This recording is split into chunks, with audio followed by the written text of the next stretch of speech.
Hello guys, welcome back. Jace Archmage here. Now we're going to be diving back into one of my favorite decks. It's been valid now for the last 2 years. I'm still able to use it without changing a thing since I first constructed it. And that would be what I've dubbed my old school burn, but it's basically red deck wins. Now, any beginner can pick up this deck, build it. It's not, cost extensive. I mean, if you want the cosmetics, you're going to have to pay a little bit of gold or gem, depending. But other than that, everything's really cheap to build.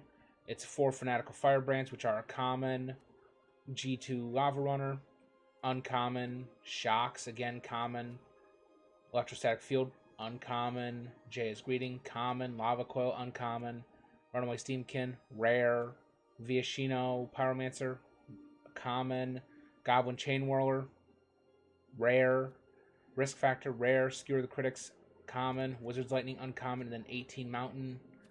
Very easy to get your hands on the cards for that. So we're going to go over here. And now, I haven't played Magic the Gathering in the last probably, I'd say, 2 months or so. I haven't really touched it. I've been working on League of Legends, which I will be adding videos of that to this channel for those of you who are waiting for that. I do apologize for not being up to date and keeping current with my videos, but I'm hoping to remedy that. Now, with me, my opening hand, I like to try to always have an opening hand with Fanatical Firebrand. It's a 1/1 haste for 1, but that's not the only reason why I love to have it. Now, the Fanatical Firebrand has a very unique ability. If I don't swing with him, I can tap him down and deal 1 point of damage to any target. Now, the reason that's significant is because of 1 Skewer the Critics. I have to deal at least 1 point of damage to my opponent to trigger its cost reduction, is what I'm going to call it. I can't think right off the hand of that mechanic, but basically, I deal a point of damage, and it basically becomes a 3 damage spell for 1. Now, one thing we're going to do here is I have not put any spells, so we're going to Jaya's Greeting him. Now, the reason I'm doing this is because I want to skewer, or not skewer, I want to scry. I want to scry 1. I'll be going into a G2 Lava Runner. That's good to know. Next, I'm going to play 1 in my hand. Now, what I love about Electrostatic Field, and the main reason why I always carry him, all I have to do is cast an instant sorcery spell, and you're taking 1 point of damage, regardless. Non-negotiable. Okay, that's going to take out Fanatical, which is fine. Alright, this is what we're going to do. We're going to drop G2 Lava Runner. Oh, we're going to swing. He's going to block, which is fine. I wouldn't be surprised if he did. Come on. We're going to let that go. Okay, guys, that is something you don't do. So see, these instructional videos, good for more than one thing. I am going to shock him. Here, take 2 to the face. Come on. Alright, so he took 3 off from that. That makes my my G2 Lava Runner a now 2/2. For those of you out there, I know there's going to be somebody typing, yeah, I did make a major play mistake. It's not a bad one. It's just one I'm going to try not to duplicate, being as I run the Goblin Chain Whirler.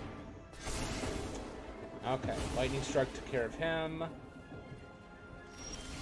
And there we go. Alright, so we're going to drop my Runaway Steamkin. Now, Runaway Steamkin. He's a rare from the Return to Ravnica block. So he's not too bad. I mean, basically what he does is he's like a mana bank, basically. What I do is I play spells. He gains counters. When he hits 3 counters, I can cash it in. He'll lose his +1/+1s. but I'll gain 3 mana. There's the cost. Spectacle. Okay, so Spectacle is what I'm looking for. He's going to tap it down, sack it, and there goes my electrostatic field.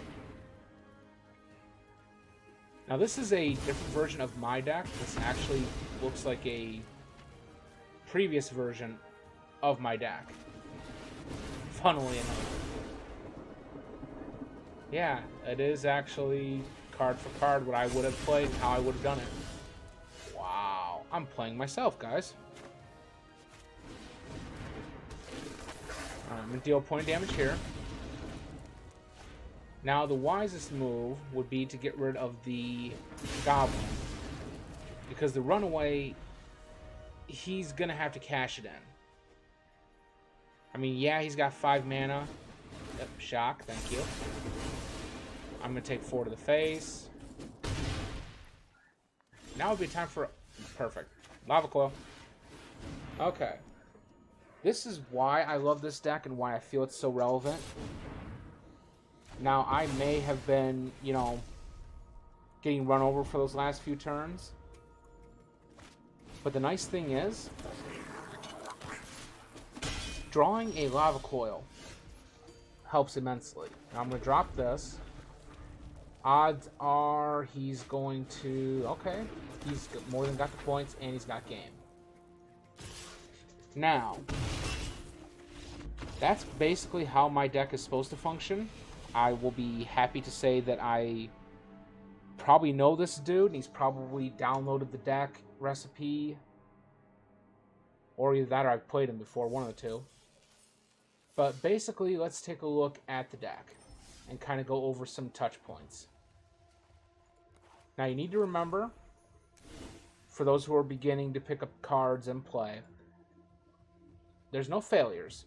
There's just learning experiences, because that's what you're going to do. You're going to get trounced a lot, especially in the higher up ranks, and especially in the lower ranks if you're not prepared for it.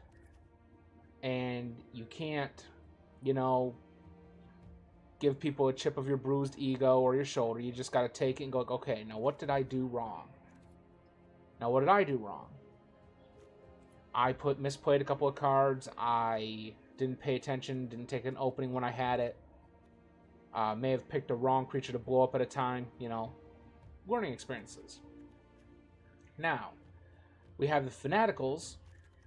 One, because they're a 1/1 haste, you know. If I get to go first, dropping a Fanatical, that's great, because I'm going to ding you 1, turn 1.